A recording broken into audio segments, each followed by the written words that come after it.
It's lockdown, so to maintain darts tradition, Coach Dave goes outside on the mat to make a video. This time we're looking at shoulder health. We all know swimmers need strong shoulders, and most swimming injuries are caused by weak muscles around the rotator cuff, what you think of as the shoulder joint. So what we're doing here is using the resistance band to condition the muscles used for internal rotation of the shoulder. The starting position is a 90-degree elbow, perpendicular to the body, and then keeping the elbow tucked into the side, rotate the forearm 45 degrees across the front of the body. Effectively move the hand to the midline. The band should be under tension at the start position and then increase progressively as you go through the rotation. With all resistance band exercises, start with a light resistance and build up when you know what you're doing. Aim for around 15 to 20 reps on each arm and expect to feel the burn in the last third of each set. Be sure not to rotate beyond 45 degrees, and it should only be the shoulder joint rotating the arm.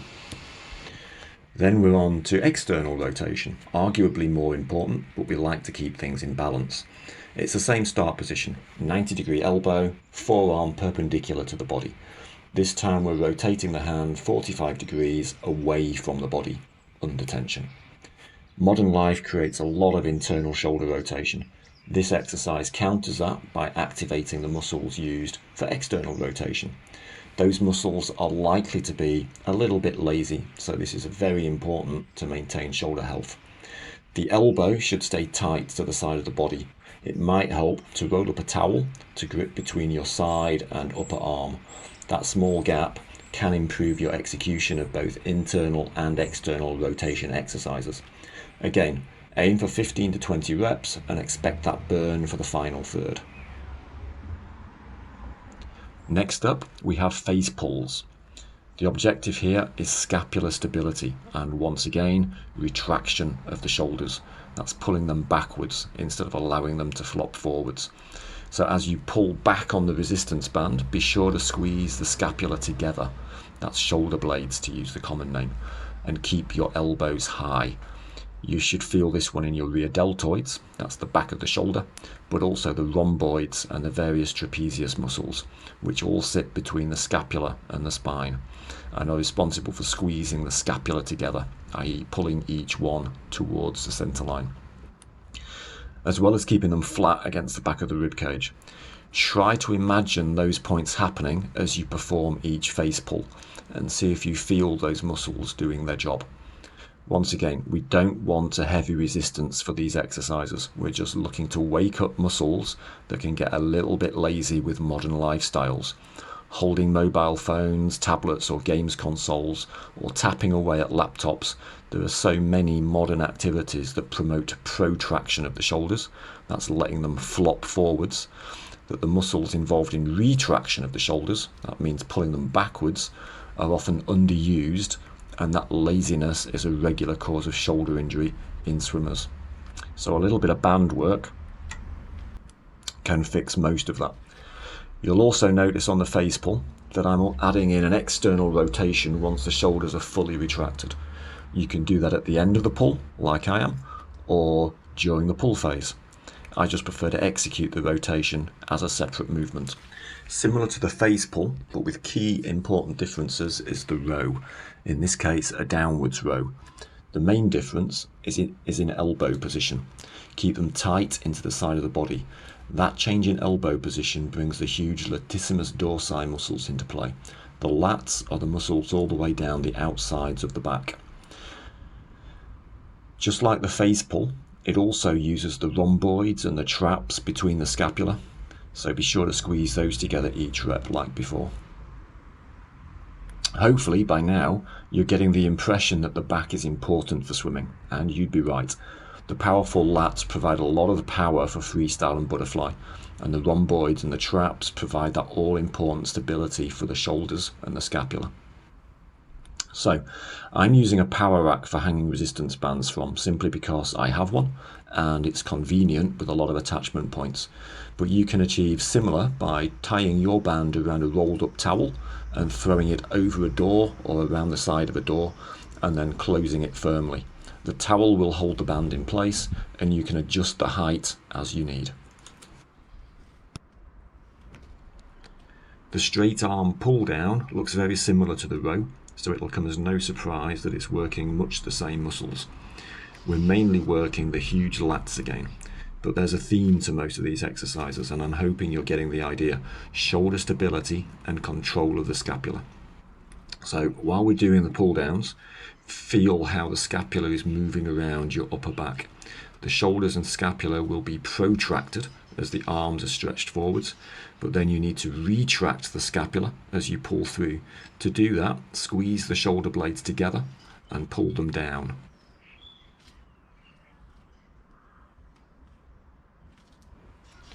For the next pull down, we're going to abduct the arm out to the side. Abduction, abduction, is a movement away from the midline. Adduction, or adduction, is a movement back towards the midline. So on this one, we're going to load the adduction, the adduction phase, as we pull the band towards and slightly to the rear of the hips. Again, it's all about the scapula and the shoulders. Retract shoulders and scaps throughout the adduction phase. Don't forget, we don't need a high resistance. All we're trying to do is activate the right muscles and train them to do the right job. So long as those muscles are under a little bit of strain, we're good. The danger is that you go into bodybuilder mode and go for the biggest resistance you can find. If you do that, then the bigger muscles take over the movement and the ones we want to activate and train remain neglected. So light resistance, that's all we need.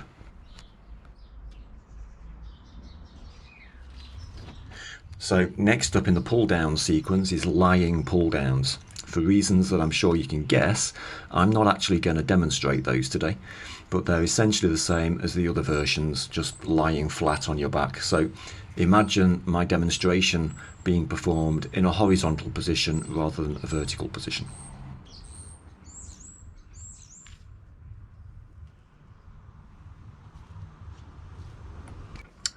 In a similar vein, we have the swimmer pulse. Again, we're starting off by retracting the shoulders and setting the scaps. So pull them backwards against the rib cage and down. Then perform a backwards pulsing action. It looks easy, but after a few reps, you're going to feel the burn around the back of the shoulders and the triceps.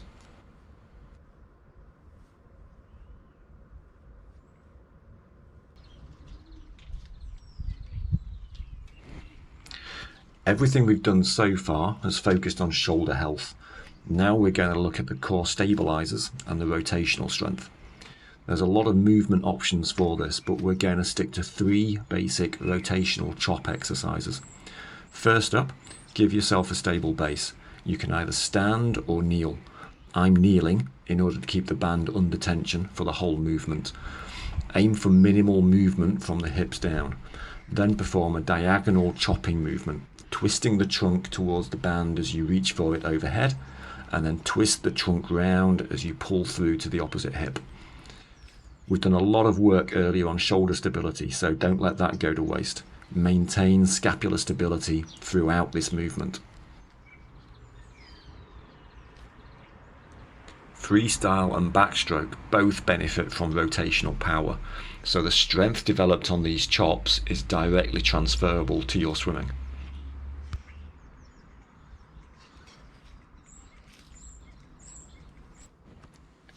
Once you've mastered the basic version, we can move on to reducing stability.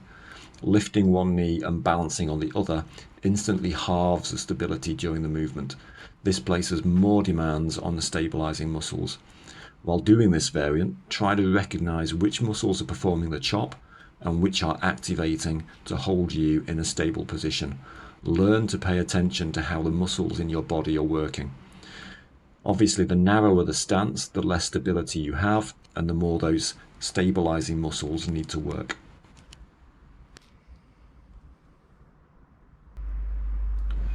And our final variant is even less stable. We're going into a sort of semi-lunge position.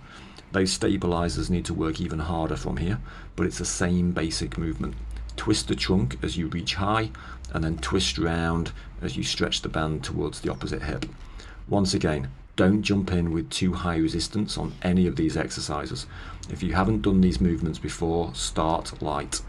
Get the technique right first and learn how it feels to activate the right muscles. Too high a resistance will force you to use the wrong muscles to power through with compromised movements. Aim for 20 reps and 3 to 4 sets before increasing the resistance. We're aiming for muscle activation, not brute force.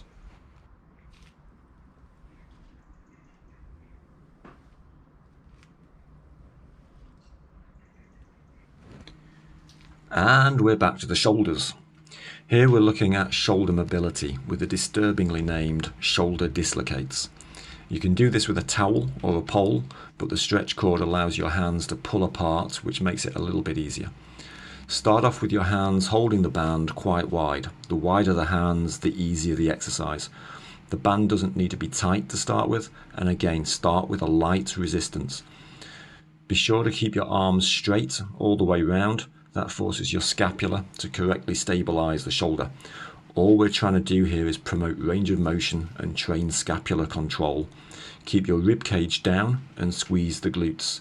Think about the body position you hold when performing hollow holds and dead bugs. Always perform these movements slowly. You gain nothing doing them fast. A complete rotation should take more than 5 seconds. Ideally, this should form part of the mobility work in your pre-pull routine. Over time, progress to bring the hands closer together and hold the band more tightly. That progression may take weeks or months to achieve though. Don't rush. This won't surprise you by now, but band pull-aparts are all about scapular control. Pick a light resistance, take a grip that allows you to fully extend the band, and then stretch that band out wide. While you're doing that, feel what's happening in your upper back. Those rhomboids and traps should be squeezing the scaps together and keeping them set firmly against the back of the rib cage. Keep them flat. By now, you should be getting pretty good at controlling your scapula. So get them set down and flat before you start the movement. Your scapula make the shoulder joints stable. Without them, your shoulder would dislocate under almost any load.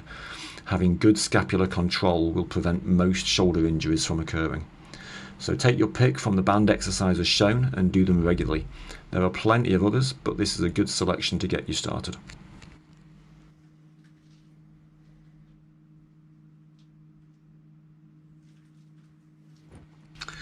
This one is a full external rotation of the shoulder under a load.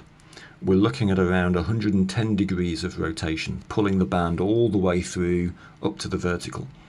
Keep the elbow at shoulder height through the rotation. You'll notice that mine drops a little now and again. You can do better. Hopefully I don't need to say it now, but pick a light resistance to start with. We're trying to activate the correct muscles. We're not wanting to brute force the rotation with the incorrect ones. If you overload small muscles, larger ones will take over, but those larger ones aren't designed to do those movements. We're just trying to train the small muscles to activate at the right time. So we're using the right muscles for the job. So put your bodybuilder's ego to one side and use a lighter resistance. 20 reps is about right, and you should be feeling a gentle burn for the last 6 or 7. Now, I'm trusting that you remember to set your scapula before starting. Pull the scaps back and down and keep them flat. And here's a fun one to finish. The sword draw. Imagine you're pulling a sword from its sheath and raising it up to the sky. I won't say much more on this one. I'm sure you can guess what the cues are for this and the reasons for doing it. So crack on, 20 reps each side.